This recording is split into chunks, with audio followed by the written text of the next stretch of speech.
বন্ধুর ডিপ্রেশন দেখে বন্ধুর ক্লাস 7-এ পড়ুয়া জিএফরে বুঝাইতে গেছিলাম রিলেশনটা যেন ঠিক করে নে, কিন্তু জিএফ আমারে উল্টো রেগে বলল, ভাইয়া আপনার বন্ধুরে বুঝান, এই মাইশা যারে একবার মন থেকে তুলে দেয় তারে জীবনেও মনে জায়গা দেয় না।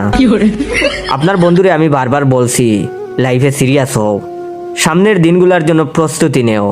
আমি তখন মিনমিন করে তাকে বললাম, সে ছাত্র ভালো, সামনের এক্সামে ঠিক ভালো রেজাল্ট করবে। তখন তার গার্লফ্রেন্ড মাইশা তেলে বেগুনে জ্বলে বলল, এক্সামের খাতা পুড়ি, সামনে বাসা থেকে পালাতে হবে, সেজন্য টাকা জমাইতে বলছি। সে টাকা না জমিয়ে আড্ডা দিয়ে বেড়াচ্ছে। জানেন আমি কতটা বিয়ের সম্বন্ধ আটকাচ্ছি শুধু ওরে ভালোবাসি বলে। আমেরিকান সিটিজেন ছেলে পর্যন্ত রিজেক্ট করে দিছি। মেয়ের এইসব জ্বালাময়ী ভাষণে বলতে সাহস পাইলাম না যে ক্লাস 7-এর মেয়ের বিয়ের প্রস্তাব কোন আমেরিকান বলদ দিছে।